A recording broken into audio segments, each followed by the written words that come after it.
2020 और 21 में इथेरियम और इथेरियम क्लासिक की माइनिंग सबसे ज़्यादा हाइप पर थी। एंड मुझे अच्छे से याद है जब मैं माइनिंग करता था तो मुझे दोनों कॉइन्स पर अपनी रिग से एक ग्राफिक कार्ड मुझे करीबन 30 मेगा हैश रेट डिलीवर करता था वाइल कंज्यूमिंग 150 वॉट्स। और अभी रिसेंटली मार्केट में एक नया ऐसा माइनर आया है जो इथेरियम क्लासिक पर आपको मोर देन 10 टाइम्स की एफिशिएंसी दे रहा है। क्योंकि मेरी जो पूरी एक रिग करीबन 2 से 2,500 वॉट्स कंज्यूम करती थी और वो 2 से 2,500 वॉट्स कंज्यूम करने के बाद मुझे सिर्फ 500 मेगा हैश रेट का यहाँ पर रिटर्न आ पाता था।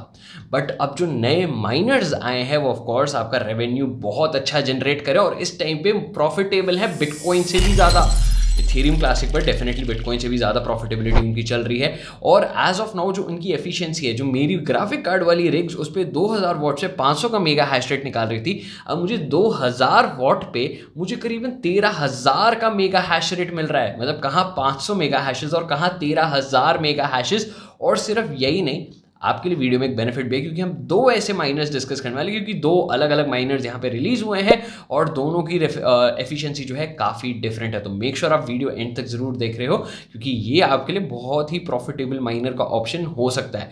और वीडियो में आगे बढ़ने से पहले अगर अभी तक फिनफार्म को यूट्यूब पर सब्सक्राइब नहीं कर रखा है, जल्दी से वीडियो पॉज करके वो सब्सक्राइब बटन प्रेस कर दो ताकि ऐसे अपडेट्स आप स्किप ना कर दो। और डेफिनेटली अपने माइनर दोस्तों के साथ भी शेयर कर देना ताकि वो भी ये माइनर जरूर देख सकें एक बार। तो जल्दी से चलते हैं सीधा स्क्रीन की तरफ। तो जिस माइनर की मैं बात कर रहा हूं दैट इज बोमबैक्स माइनर EZ100C। अब दो वेरिएंट्स हैं, एक C वर्जन है और एक विदाउट C वर्जन है। जो C वाला वर्जन है वो काफ़ी पॉकेट फ्रेंडली वर्जन है एंड एक कॉम्पैक्ट माइनर। अब कॉम्पैक्ट माइनर से मेरा मतलब क्या है, अगर आप इसकी फोटो देख पा रहे हो आपको दिख रहा है बहुत पतला सा है एंड इट्स मोर लाइक थोड़ा सा, अगर हम अर्ली 2000s में चले जाते हैं तो जैसे आपके CPUs होते थे या सर्वर रैक्स होते थे, कहीं ना कहीं सेम वैसा ही दिखता है। एंड इसका सबसे बड़ा बेनिफिट क्या है, ये आपको दे रहा है 3200 mega hash rate while consuming 570 watts. मतलब मुझे अपनी रिग्स यहां पर याद आ रही है 570 वॉट। अगर मैं शायद 2 या 3 ही ग्राफिक कार्ड लगाता तो इतना पावर कंजम्पशन सिर्फ उतने ही ग्राफिक कार्ड्स का हो जाता और मुझे 100 मेगा हैश रेट भी नहीं रिसीव होता। और यहां पर मुझे सेम इलेक्ट्रिक कंजम्पशन में 32 मेगा हैशेस रिसीव हो रहे हैं। एंड अगर मेरा एक ग्राफिक मतलब मेरे 3 ग्राफिक कार्ड शायद 100 का देते तो यहाँ पर मुझे कितने, शायद 90 ग्राफिक कार्ड लगाने पड़ते, 90 से 100 ग्राफिक कार्ड लगाने पड़ते इस आउटपुट तक पहुँचने के लिए। बट मेरा जो इलेक्ट्रिक कंजम्पशन होता वो 570 वॉट्स का कम से कम 10 से 20 टाइम्स होता ही होता, कम से कम। एंड अभी तो हम इलेक्ट्रिक कंजम्पशन मदरबोर्ड्स की, रैम की, SSD की, CPUs की ये सब तो इंक्लूड भी नहीं करें और साथ ही साथ उन कूलिंग फैंस की भी जो हमें वहाँ पे चलाने पड़ते थे ताकि हमारे रिग्स में ग्राफिक कार्ड बिल्कुल ठंडे रहे। तो डेफिनेटली ये ASIC माइनर बहुत ही एफिशिएंट है एज कंपेयर टू आपके normal graphic cards. And normal graphic cards में अब कहीं ना कहीं इथेरियम क्लासिक अनप्रॉफिटेबल हो चुका है इन्हीं ASIC माइनर्स के आने की वजह से। क्योंकि आज की डेट में भी आपके जो इथेरियम क्लासिक पे आएगी, इवन अगर हम RTX 3060 जैसे ग्राफिक कार्ड की बात करें, RTX 4070 जैसे ग्राफिक कार्ड की बात करें, तो RTX 3060 भी आपको करीबन 40 से 50 का मेगा हैश रेट दे रहा है एट 110 वॉट्स। एंड आपको RTX जो है 4070 आपको शायद जो है 70-80 का हैश रेट दे देता है वाइल कंज्यूमिंग 150 वॉट्स।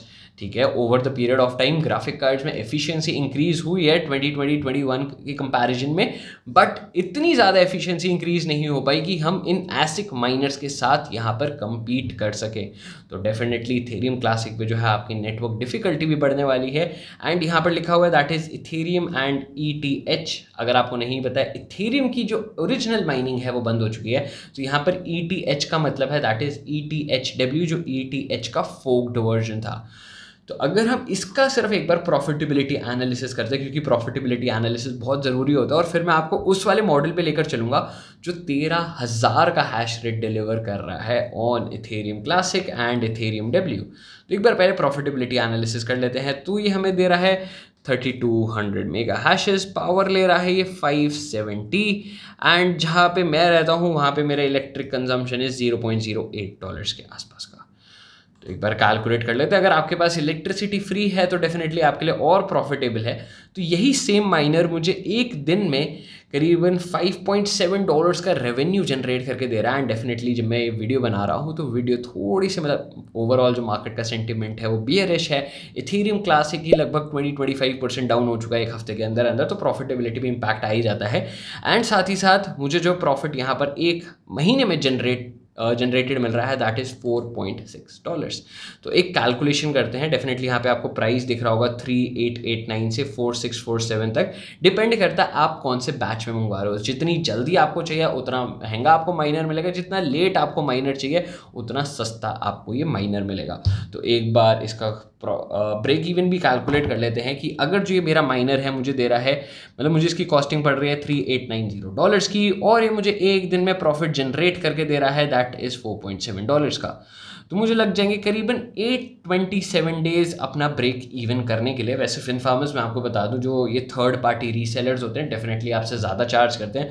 जैसे बिटमार्स है तो ये आपसे जो 3889 वाला जो चार्ज ले रहा है वो काफ़ी ज़्यादा है, काफ़ी हायर एंड पे है। बट एज ऑफ नाउ क्योंकि मार्केट में नया माइनर आया है, इतनी ज़्यादा इसकी डिमांड आ गई कि ओरिजिनल वेबसाइट पर आउट ऑफ स्टॉक हो चुका है। लेकिन अगर आप इसकी ओरिजिनल वेबसाइट से इसकी बाइंग करोगे तो आपको अप्रॉक्सीमेट $2400 के आसपास पड़ेगा। तो आपकी जो कॉस्टिंग है वहीं करीबन 50% से रिड्यूस हो गई है। 50% से रिड्यूस हो जाएगी तो आपके जो ब्रेक इवन है ये भी 50% से रिड्यूस हो रहा है। और साथ ही साथ अगर आपकी इलेक्ट्रिसिटी रेट इससे भी कम है तो आपका ब्रेक इवन और कम हो जाएगा। बट अगर आप as of now third party reseller से ले रहे हो तो हाँ आपका ब्रेक इवन काफ़ी ज़्यादा है। और दूसरी प्रॉफिटेबिलिटी इसलिए भी कम हो रखी है क्योंकि इथेरियम क्लासिक लास्ट एक हफ्ते के अंदर अंदर 20-25% से ज़्यादा गिर चुका है। FinFarmers वीडियो में आगे बढ़ने से पहले एक इंपॉर्टेंट अनाउंसमेंट और भी थी, दैट इज FinFarm में हमने अब रिसेंटली एक VIP ट्रेडिंग ग्रुप लॉन्च करा है ऑन टेलीग्राम। अगर उसका मेंबर बनना है तो जल्दी से वीडियो की डिस्क्रिप्शन चेक कर लेना क्योंकि वहाँ पर अर्ली अडॉप्टर्स को काफ़ी फायदा हो रहा है एंड वो काफ़ी प्रॉफिट बुकिंग कर रहे हैं। तो मेक श्योर वीडियो की डिस्क्रिप्शन आप ज़रूर चेक कर रहे हो। अब वापस कंटिन्यू कर रहे हैं। मैंने कहा था EZ100 है और एक EZ100C है। तो जो EZ100 है that is the actual minor, ठीक है, जो आपको डिलीवर कर रहा है 12.5 मेगा हैशेस, ठीक है, सॉरी 12.500, आई गेस हमें किलो हैशेस बोलना चाहिए था, सॉरी गीगा हैशेस बोलना चाहिए था, बट एनीवेज तो 12500 मेगा हैशेस आपको डिलीवर कर रहा है सिर्फ 2300 वॉट्स पे। एंड ये आपको माइनर काफ़ी कॉस्टली रेंज में आ रहा है दैट इज़ 15,400 की रेंज में। अगेन ये एक रीसेलर वेबसाइट है वाइपेरा US की one of the top reseller websites है। एंड वाइपेरा में मैंने एक चीज़ देखी है, डेफिनेटली ये अप चार्ज करते हैं। लाइक अगर आपका माइनर फॉर एग्जांपल $7,000 का है तो इनकी वेबसाइट पे आपको $15,000 का मिल रहा होता है। तो वो डबल का मार्जिन रखते हैं क्योंकि US रजिस्टर्ड कंपनी है एंड इसलिए वो अपना प्रॉफिट मार्जिन जो है काफ़ी ज़्यादा रखते हैं। लेकिन still if you come back to the topic कि अगर हमें 15,400 का माइनर पड़ रहा है, अगर मैं इसकी 2 सेकंड के लिए यहाँ पर कॉस्टिंग हटा दूँ और मैं ये देखूँ कि 12,500 मेगा हैशेस मुझे डिलीवर कर रहा है एज कंपेयर्ड विद 2300 वॉट्स। मतलब अगर जो मेरी ग्राफिक कार्ड वाली रिक्स थी बैक इन 2021 जो मुझे 500 मेगा हैशेस देती थी while consuming the same electricity cost and कहीं ना कहीं उनकी इन्वेस्टमेंट भी लगभग बराबर थी, तो मुझे आज की डेट में जो रिटर्न्स है वो काफ़ी ज़्यादा और काफ़ी अच्छे मिल रहे हैं। ठीक है, तो यहाँ पर एफिशिएंसी वाला फैक्टर और ज़्यादा इंक्रीज हो चुका है। और साथ ही साथ एक इसमें अनाउंसमेंट और भी थी, that is this is a dual minor. मतलब आप इथेरियम क्लासिक के साथ साथ जिल माइन कर सकते हो, आप BTN माइन कर सकते हो, आप XPB माइन कर सकते हो, आप डोज ईथर माइन कर सकते हो, आप ऑक्टा माइन कर सकते हो, आप LRS माइन कर सकते हो। तो ETC एंड जिल की डुअल माइनिंग इस टाइम पे बहुत ज़्यादा फेमस है। आई रिमेंबर हमने शायद करीबन 6-7 महीने पहले इथेरियम क्लासिक और जिल पे हमने एक ट्यूटोरियल भी बनाया था कि कैसे दोनों की डुअल माइनिंग करनी है, क्योंकि इथेरियम क्लासिक को जब आप जिल के साथ डुअल माइनिंग करो तो आपकी जो प्रॉफिटेबिलिटी है करीबन 20-25% इंक्रीज हो जाती है। तो कहीं ना कहीं ये बहुत सारे माइनर्स के लिए एक बहुत ही बेनिफिशियल कॉन्सेप्ट था कि आप एक ही माइनर से डुअल माइनिंग कर रहे हो। तो ये डुअल माइनिंग वाला कॉन्सेप्ट यहाँ पर भी आपका एप्लीकेबल है कि बॉम्बैक्स आपको डुअल माइनिंग यहाँ पर सपोर्ट करके दे रहा है। तो जो भी हमें यहाँ पर हैश रेट रिसीव होगा हम उस पर एक्सपेक्ट कर सकते हैं अगर हम डुअल माइनिंग कर रहे हैं तो अप टू हमारी 20% से इंक्रीज हो रही है हमारा रेवेन्यू। तो एक बार जल्दी से इसका भी एनालिसिस कर लेते हैं।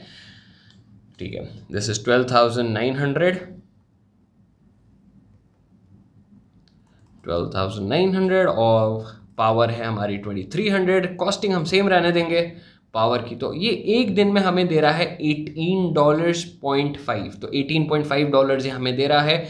एंड साथ ही साथ मैंने आपसे कहा था हम इसमें एक्सपेक्ट कर सकते हैं कि हमारी 20-25% अर्निंग्स जो है ज़्यादा रहेंगी, मतलब ये हमें करीबन $22 तक का रेवेन्यू देगा अगर हम इससे जिल माइन कर रहे हैं। एंड $22 सिंस मार्केट अभी डाउनफॉल पे है, एक हफ्ते पहले तक यही सेम माइनर मुझे करीबन $45 का रेवेन्यू जनरेट करके दे रहा था।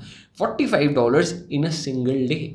एंड यहाँ पर डेफिनेटली इसकी कॉस्टिंग बहुत ज़्यादा है, बट इसकी एक्चुअल वेबसाइट से आप अगेन लेते हो, थोड़ा सा वेट करते हो, तो ये माइनर आपको करीबन $7,000 के आसपास पड़ेगा, इवन वे लेस। अगर आप इसको प्री सेल पे लोगे या प्री बुकिंग पे लोगे तो आपको $5,000 से $6,000 का मिल सकता है। तो एक बार दोबारा से एनालिसिस कर लेते हैं कि अगर हमारे पास ये माइनर हमें $7,000 का आता है एंड हम डेली बेसिस पे हैं जो करीबन $22 कमा रहे हैं, तो हमें लगेंगे 318 डेज। 318 डेज में हमारा ब्रेक इवन हो जाएगा, मतलब एक साल के अंदर अंदर। एंड डेफिनेटली अभी हम जब कैलकुलेशंस कर रहे हैं तो ये अभी प्राइसिंग डाउन है, बट अगर ये एक हफ्ते पहले वाली प्रॉफिटेबिलिटी पे वापस पहुंच जाता है, दैट इज़ $45 की, तो हम सिर्फ 155 डेज में अपना ब्रेक इवन कंप्लीट कर सकते हैं आफ्टर पेइंग इलेक्ट्रिसिटी कॉस्ट। ठीक है, डेफिनेटली दोनों माइनर्स बहुत ही अच्छे हैं, मैं कहूँगा बहुत ही स्पेशल माइनर्स है बॉम्बैक्स की तरफ से, क्योंकि इथेरियम क्लासिक में ऐसे माइनर्स आना, और वो भी बहुत लंबे समय के बाद, क्योंकि पिछले 3 सालों से इथेरियम क्लासिक पे सिर्फ और सिर्फ एक ही माइनर डोमिनेट कर रहा था, एंड दैट वाज बिटमेन का E9 मॉडल। एंड बिटमेन की E9 मॉडल से लगभग 5 से 10 टाइम ज़्यादा एफिशिएंसी बॉम्बैक्स के माइनर्स ने रिलीज करी है। विन फार्मर्स, मुझे एक चीज़ कमेंट करके ज़रूर बताना, क्या ये 2 माइनर्स लेने में आप इंटरेस्टेड हो? हाँ या ना ज़रूर बता के जाना, और डेफिनेटली टेलीग्राम का वो VIP ग्रुप ज़रूर ज्वाइन कर लेना। सारी डिस्क्रिप्शन में आपको लिंक्स मिल जाएंगी कैसे ज्वाइन करना है, क्या प्रोसीजर है।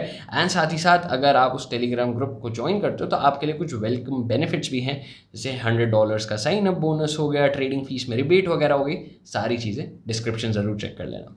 ऑलराइट इन्फॉर्मर्स, अब आज के एपिसोड में बस इतने। वीडियो में यहाँ तक पहुंच चुके तो बिना लाइक कर पे गए नहीं जानो, और ऐसी और कंटेंट के लिए फिन फार्म को अभी के अभी सब्सक्राइब कर लो। हम फिर मिलेंगे कुछ नए एपिसोड्स के साथ।